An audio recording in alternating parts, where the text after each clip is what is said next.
Hi, I'm Jana Thomas from Bloc Loc, and I'm here to show you another one of our fantastic rulers. Stay tuned. Hi quilters, this is Jana from Bloc Loc, and I'd like to show our non-slip rulers to you.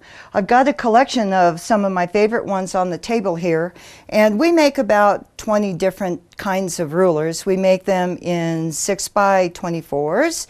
We make 6.5 by 24.5.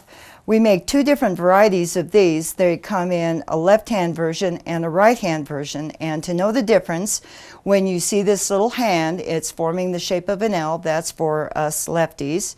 So when you get your ruler,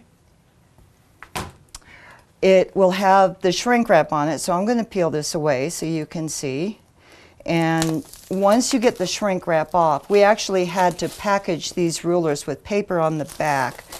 Because our non-slip surface is so grippy, it wouldn't allow us to shrink wrap it unless we had a paper backing. Golly, that's hard to get off. Okay, so then you'll peel the paper away. And I don't know if you can tell or not, but there is this silicone rubber that's been applied to the entire back of the ruler in our factory. And out of all the products out there, this surface has the most adhesion to the ruler and the most grip onto the fabric. And because they're very grippy, I'd like to show you how to use them. This kind of ruler has to be lifted and placed into position and not slid like a normal ruler. So what you're going to do is after your initial cleanup cut, you've got to pick up the ruler, you lift it up, and then you place it into position. You can't slide it because it's stuck onto the fabric.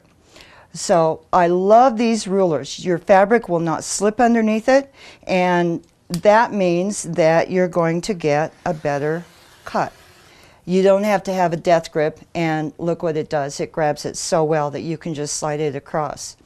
But because the ruler will grab onto the fabric, it's interesting how you can pull it away, and you don't have to have a groove to lock onto the fabric. With this, you just place it on there and it will lock on just like that.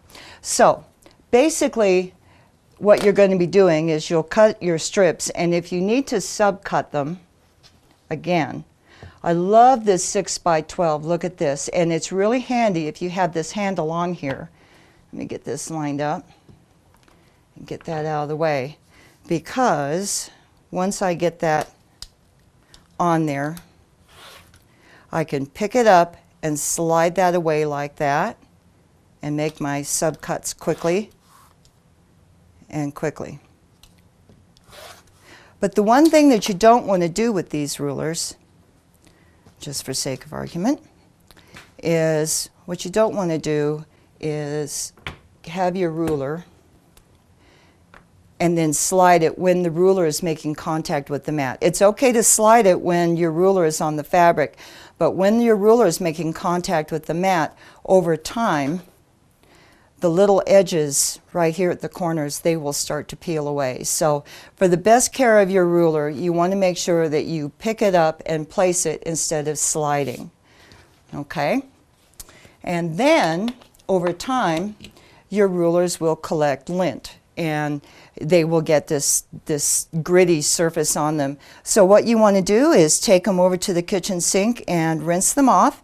And if you do wear hand lotion, it's best to use a little bit of like Dawn dishwashing liquid, and you just lukewarm water and you rub it on there, and then you rinse it off, and then you'll have to actually let it air dry because it won't do you any good to try to dry it with a towel because it'll just collect more lint. So there you have it. We have these fantastic rulers for cutting strips, and you'll get a better job of cutting. I want to show you a couple of things. I have my 2.5 by 12.5, and I absolutely adore this ruler when I'm subcutting strips like this. And then the other thing that's really nice is when you are trying to quickly and easily draw a line on your half square triangles, you can place it down there like that, draw your line, pick it up, and keep going, and it's just as fast as can be. And then the next thing I'd like to show you, talk about locking onto fabric. Oh my gosh. I took a half square triangle and I stole some of this backing from the factory and I applied it to the smooth side of the ruler. And when I'm using the smooth side of the ruler, I can only cut around the perimeter to have any kind of accuracy. I can't cut, you know, a smaller piece from that. It has to go around the outside. But once it's locked on, I need to switch to the right tool. So once it's locked on, I can make my cleanup cut. And then I don't even have to pick it up. I can just turn it around. That's how well it locks on. So you'll never have your fabric slipping underneath your rulers again. And there you go. Thank you very much. Thanks for joining us today. Please visit our website for more information, and happy quilting.